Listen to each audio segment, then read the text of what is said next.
Mistérios de Britânia orgulhosamente apresenta da série Mitos Exteriores, Parte 2 Dos Corvos da Morte. História original de Manuel Estoqueiro. Adaptação de Elon Rosa. Era o inverno de 1936. Eu, Tupin Francis Bonnefoy, estava em minha mansão, herdada de meus pais. O céu nublado de Paris, daquele fatídico dia, marcava aonde tudo começou. Sentado em minha poltrona, podia observar toda a vasta sala, as estantes cheias dos livros mais eruditos e as prateleiras enfeitadas com algumas de minhas garrafas de vinhos nobres. O mau tempo já persistia há alguns dias, porém nenhuma gota de chuva. Os corvos que rodeavam a minha casa tinham chegado junto com o nevoeiro há exatos 6 dias. O grunhido infernal incessante dos animais me tirava a concentração. Não poderia nem ler um artigo do jornal ou um livro sem que os animais me irritassem. Tal situação me lembrava de Edgar Allan Poe com seu O Corvo, e poderia jurar que os espectadores me bradavam as palavras: nunca mais, nunca mais. Porém, devo observar que, apesar dos corvos estarem rodeando a casa, era como se apenas eu pudesse os escutar, ou melhor dizendo, como se só eu me importasse com o seu clamor, com o barulho infernal. Sentia como se eles estivessem me chamando. Nunca mais, nunca mais. A última vez que isto aconteceu foi há 2 anos, em 1934, quando fui contratado para investigar o terrível caso de Enigabana. Eu me lembro, o clima estava exatamente assim, e os corvos, agitados, grunhindo em desespero, com medo, horror e pavor. Mas apenas eu podia ouvir seus gritos de desespero. Eu ainda não me esqueci do terrível ser de muitos nomes, de muitas faces, o verme das trevas, Nyarlathotep.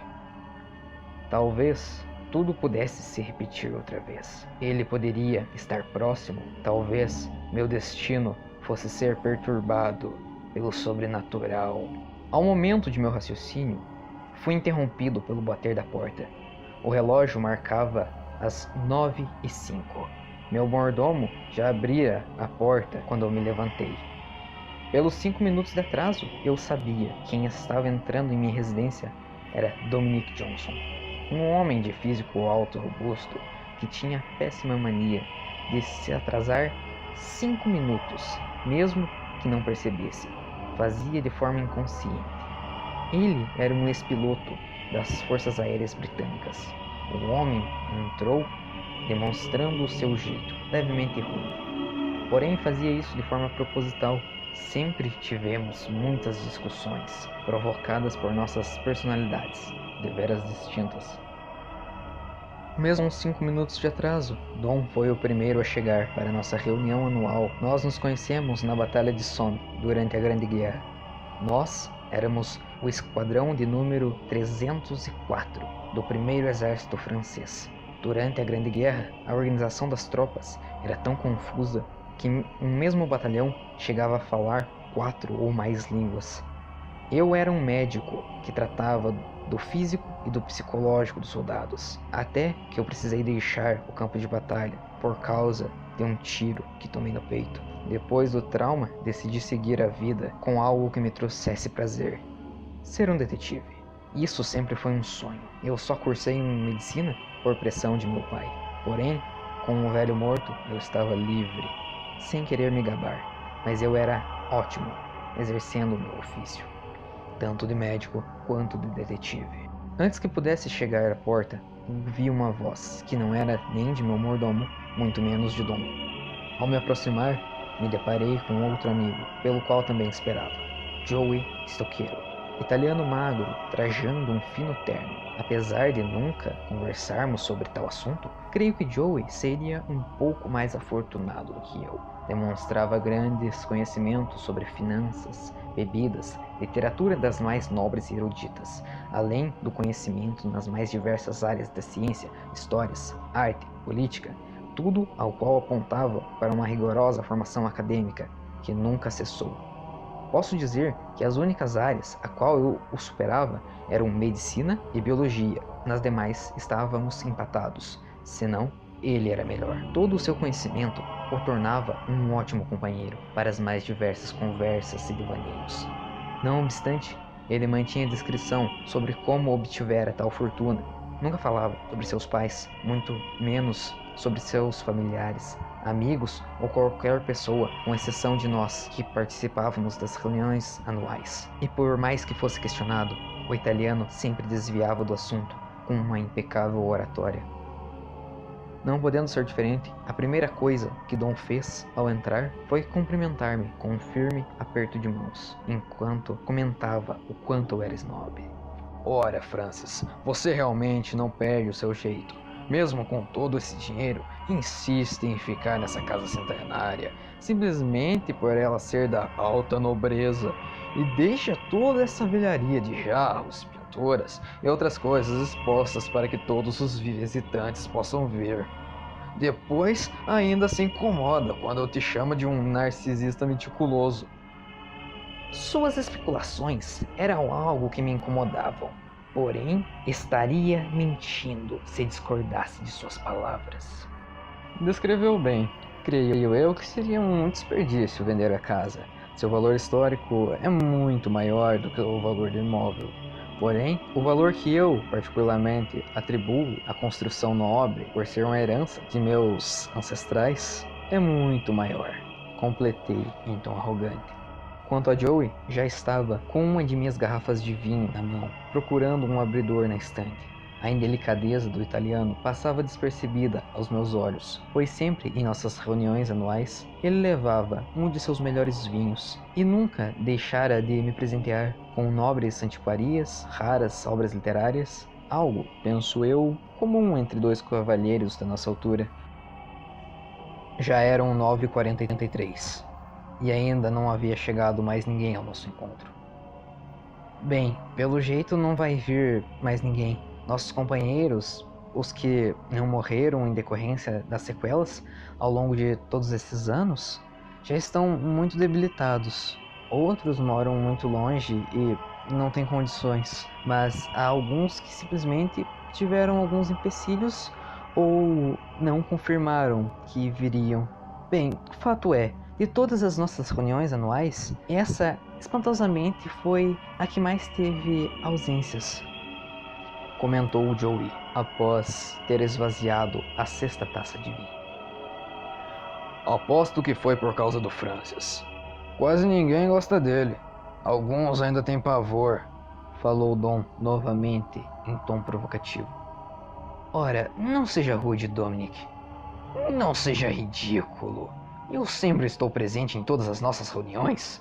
Isso deve ter sido apenas alguma infelicidade do destino. Me defendi em tom agressivo, e se não fosse a intervenção de Joey, nós, nos momentos seguintes, provavelmente teríamos iniciado mais uma briga. A reunião se estendeu por mais 1 hora. Meu assistente, o jovem de origem alemã, Arthur Langley, se juntou a nós e conversamos sobre os mais diversos assuntos enquanto bebíamos. Eu tomei a liberdade de contar as taças de cada um. Nenhum de nós estava bêbado, com exceção de Arthur, que já na 4ª taça estava com náuseas. Eu ainda estava na 6ª.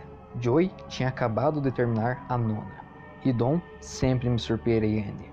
Eu acabei por me perder na contagem.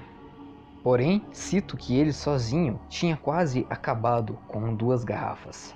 Que horror! Vocês não têm outra coisa senão vinho? Sem querer ofender vocês dois, mas por favor, Francis, Joey, vocês só têm suco de uva em suas casas? Na reunião do ano passado, na casa do Joey, eu já passei mal por causa desse suco de uva velho. Bem, isso eu até entendo, ele é italiano. Agora, pensei que teria alguma coisa diferente, Francis. Principalmente por conta do jovem germânico. Deveria ter cerveja aqui, mas pelo contrário de todas as expectativas, o Arthur cai em só sentir o cheiro do álcool. Dom não poderia deixar de comentar. O inglês nunca gostou de vinhos, apesar de ser alcoólatra. Ademais, ele sempre carregava um cantil de vodka consigo. Era sua bebida favorita.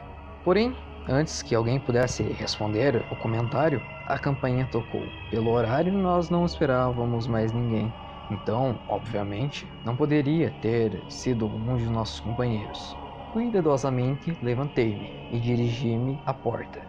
Porém, pude ver apenas meu mordomo parado em frente à porta, segurando uma carta. Senhor, deixaram uma carta aqui. Vi apenas um carro preto saindo rapidamente, disse ele.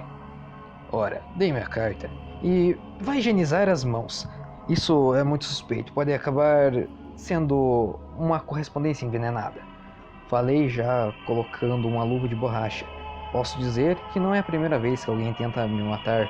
Já recebi algumas outras encomendas assassinas, enviadas por pessoas as quais eu investigava ou pessoas que eram envolvidas em algum crime que eu estava investigando. Devo dizer que não só eu, mas também Joey, Dom e Arthur ficaram demasiadamente preocupados. Porém, poucos minutos mais tarde, todas essas preocupações pareciam tolices aos nossos olhos. Apesar da entrega suspeita, era uma carta normal enviada de um manicômio, contendo um documento oficial assinado por um médico e por um padre. Na hora não lembrei, mas este padre era Van Gogh, o qual eu tive a infelicidade de conhecer há 2 anos, enquanto investigava o caso de N. Gabbana. Van Gogh ainda me despertava um inconsciente pavor. Talvez, se na hora eu tivesse percebido a sua assinatura, nunca teria ido até aquele manicômio. A carta solicitava que eu me apresentasse o quanto antes, pois meu primo, Oran Smith Banfoy, o qual eu não via há quase 10 anos, estava num estado crítico. A sua última vontade era que eu fosse vê-lo. Além do mais, seu testamento já estava preparado, no qual ele passava para mim todos os seus bens. Meus pais morreram quando eu estava no hospital me recuperando do tiro que havia levado, o que me concedeu metade do patrimônio dos Bonfoys. O resto, Oran herdou de sua mãe, que morreu pouco antes da Grande Guerra. Porém, meu primo havia consumido com quase tudo de forma misteriosa. Como ele teria acabado em um manicômio também era um mistério. Isso tinha sido 1 ano antes. Porém, nunca achei necessário ir visitá-lo. Após a morte de sua mãe, nós nos afastamos. Eu poderia ter ido sozinho, porém, Joey insistiu que todos os 3 fôssemos juntos. Fazia 1 ano que não nos víamos. Interromper a reunião pela metade seria algo deprimente. Ademais, Dominic acrescentou, nós éramos amigos, e amigos servem tanto para as horas boas quanto para as horas ruins. Usando o possante carro de Joey, não demoramos mais do que 1 hora para chegar ao velho sanatório Santa Joana d'Arc.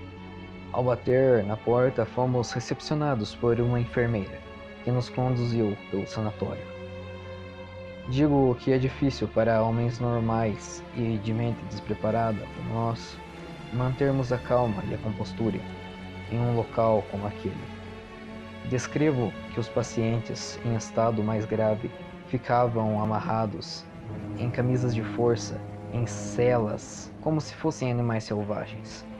Outros que não apresentavam agressividade ou que estavam num estado mental menos degradante encontravam-se em quartos comuns, apenas supervisionados pelas enfermeiras e médicos. O quarto de Warren se encontrava no final do longo corredor cinza. Antes de entrarmos, a enfermeira alertou para que nós nos preparássemos para a cena que estávamos prestes a ver, pois o estado de Warren realmente era crítico. Ela então abriu a porta e, lentamente, pudemos ver o quarto. Ao lado da cama havia 2 homens. Um deles vestia um jaleco médico.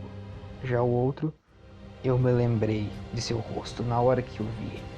E foi nesse momento que eu percebi que se tratava do padre Van Gogh. Posso dizer que nessa hora o meu corpo inteiro paralisou e eu fiquei sem poder esboçar alguma reação ou dizer qualquer palavra. De todas as pessoas, eu nunca esperava que justamente Van Gogh estaria num local como estes. Todos os sentimentos passaram por minha mente e eu pensava o que um exorcista poderia estar fazendo no quarto de meu primo. Ao dar 2 passos para frente, eu finalmente entrei no quarto e vi a terrível cena. Oren estava desmaiado e amarrado na cama com correntes e sua boca amordaçada. A cama era chumbada ao chão e na cabeceira havia um grande crucifixo. As paredes estavam cobertas por desenhos. Uns pareciam ter sido feitos com carvão, já outros com sangue. Já na cômoda, ao lado, havia várias velas e o padre estava terminando uma oração, ou devo dizer, um ritual.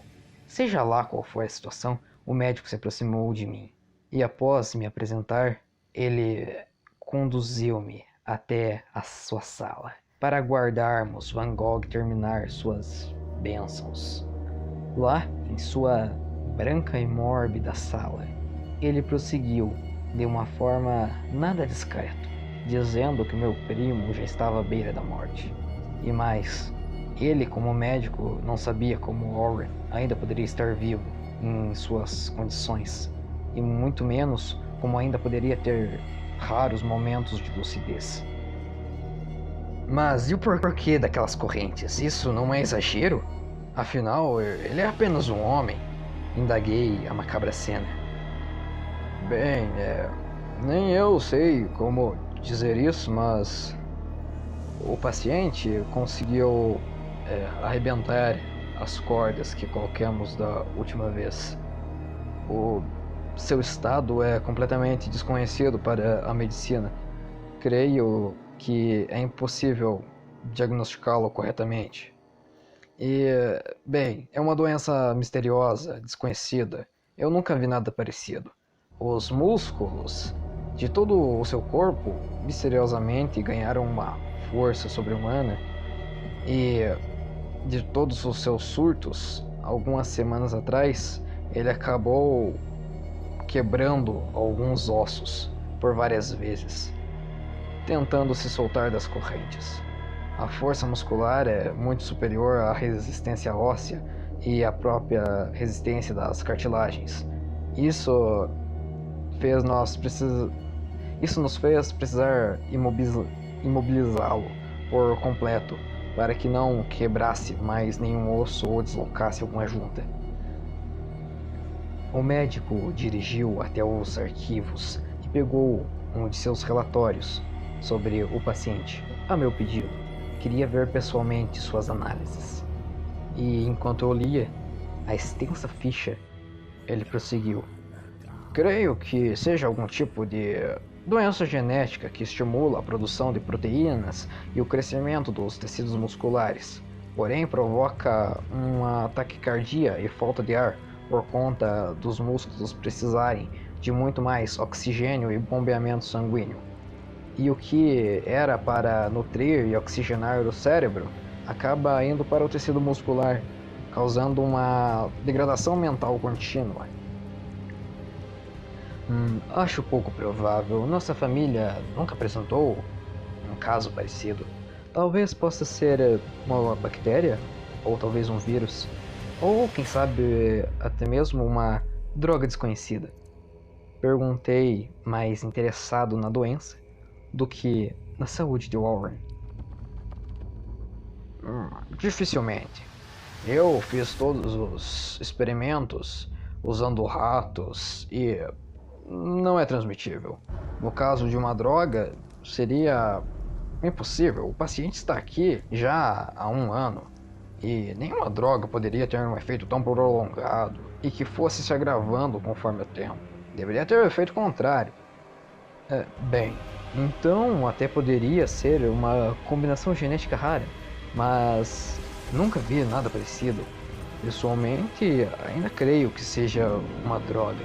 Na Grande Guerra, eu tratei alguns casos de homens com munições de sólidos envenenados que produziam efeitos distintos e prolongados que poderiam durar toda a vida. Até hoje ainda conheço alguns desses pacientes. Antes que eu pudesse concluir minha linha de raciocínio, uma voz vinda de trás me interrompeu. Vocês, homens das ciências, são todos iguais, não compreendem a realidade. Vocês se apegam aos princípios racionais e moralistas do mundo e esquecem daquilo que não pode ser visto, ouvido ou tocado, aquilo que está por trás de tudo e do conhecido. Este pobre homem está possuído por demônios, mas, infelizmente, não posso fazer nada. Não faço ideia de como Van Gogh entrou naquela sala sem ninguém perceber, mas ele fez. E seu tom me apavorou até a espinha. A sua simples presença já significava que não haveria alguma coisa boa naquele lugar. Eu já conhecia o suficiente para saber que uma hora ou outra Van Gogh diria tal coisa. E ao ponto de que se encontrava a minha última experiência, talvez pudesse até mesmo concordar.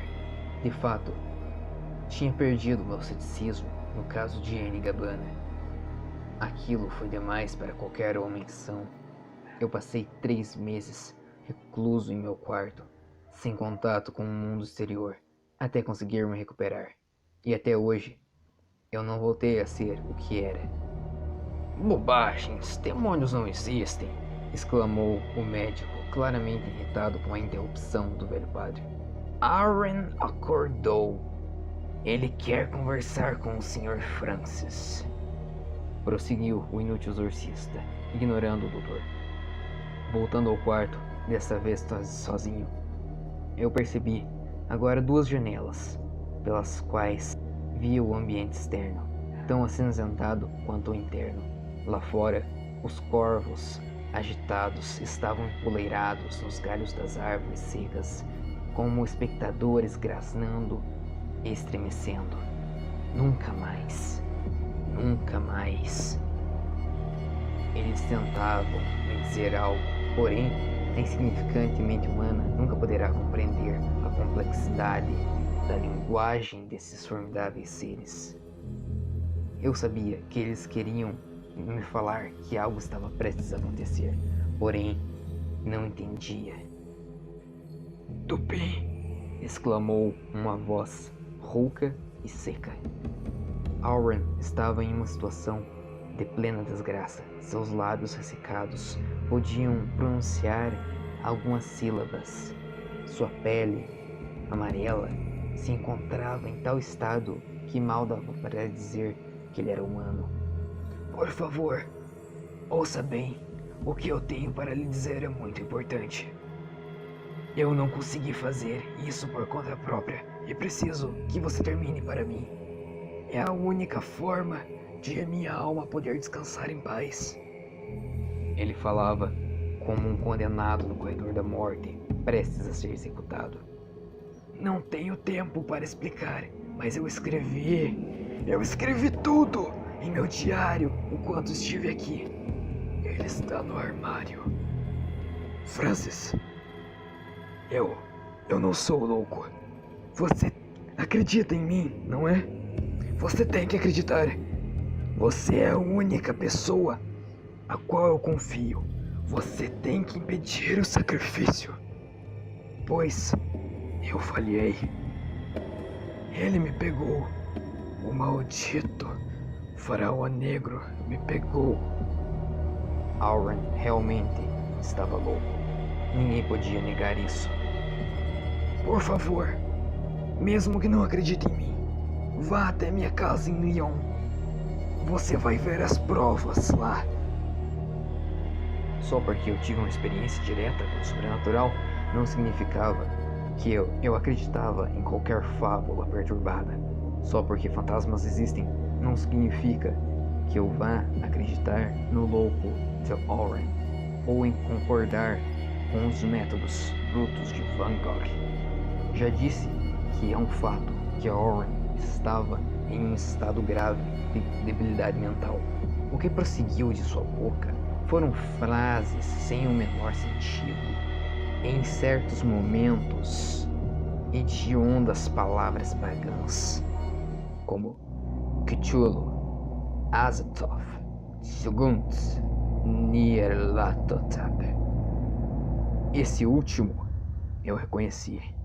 Mas como poderia? Então, a loucura de Oren tinha suas bases lúcidas? Ou então, isso era um delírio coletivo?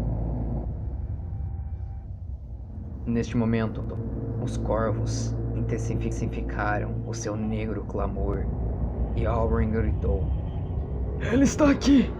Ele veio me buscar! Não! Não! Não! Fique longe! Longe!" Os corvos voaram em alvoroço e invadiram o quarto.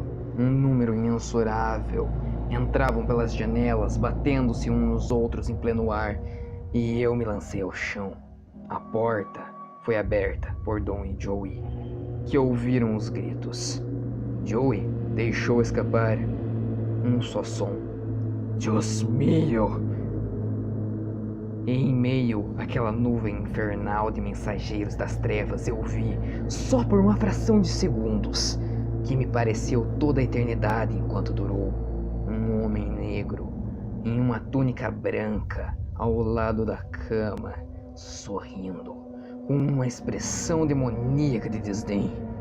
O faraó dos infernos, com um sorriso pontudo e desumano, digno dos deuses pagãos. Eu nunca me esquecerei do horror que senti vendo aquele diabo egípcio quando ele me olhou, mas ele não tinha olhos. No lugar haviam as 10 pragas da punição e morte, e os corvos berravam as blasfemas palavras: nunca mais os vermes terrenos viverão. E uma imensa dor tomou todo o meu ser, corpo e alma. Senti a pele, a carne sendo arrancada, rasgada, triturada e queimada. Não pude sentir senão outra coisa. Sem forças, por fim desmaiei. Quando me dei conta da realidade, Dom estava me imobilizando contra o chão, enquanto Joey, Van Gogh e o médico observavam a cena. "O que está fazendo? Me solte, homem!" exclamei, sentindo meu braço quase sendo deslocado. "Parece que ele retomou a razão", disse Dom se levantando. "Nós ouvimos os seus gritos, então entramos, mas você estava se contorcendo, gritando e berrando 1000 blasfêmias ao mundo." "Ficou biruta também", disse rindo em escárnio. E os corvos? Vocês não os viram? Havia um homem negro aqui. Aonde ele foi? Ele não pode ter sumido." "Viram? Ele está louco. Isso prova que é uma doença genética", disse o maldito médico. "Enfermeira, por favor, prepare o quarto para o outro Bonfire." "Francis", disse Joey, o único que se mostrava sensato naquele momento. Ou pelo menos imbecilizado que os outros. "Lamento, mas quando nós entramos, seu primo já se encontrava morto. Acho que foi por isso que você teve esse surto. Meus pesares." Olhei para o cadáver de meu primo, amarelo, morto pelo faraó negro. E no armário, como ele mesmo havia dito, estava o diário, o maldito guia da loucura de Oren. Naquele momento, só pensava em sair dali. E por graças, a única coisa que eu precisava fazer era assinar os documentos de óbito. Porém, mal consegui. Minhas mãos tremiam tanto, e nem mesmo 3 doses de calmante foram bastante para me tranquilizar. Já o cadáver, a pedido do próprio em vida, seria levado a uma das casas de inverno dos Bonifoys, localizada em Lyon, em qual Oren residia em vida. Sei que ele fez isso apenas para me obrigar a ir até lá. Oren sabia que eu não iria por conta própria. E pela janela eu já podia ver os funcionários da funerária levando o corpo para os preparativos fúnebres. Seria entregue na casa de inverno em 2 dias. Oren deixou tudo pronto. Como era possível que um homem pudesse prever a própria morte? Como era possível um louco planejar tão minuciosamente sua morte e o destino cadavérico? E o que eu vi? Era uma realidade ou uma ilusão? Que cria pagã é Nyarlathotep, a qual eu e Oren vimos? Estas dúvidas me perseguem até hoje, e em verdade lhes digo que não ousei respondê-las.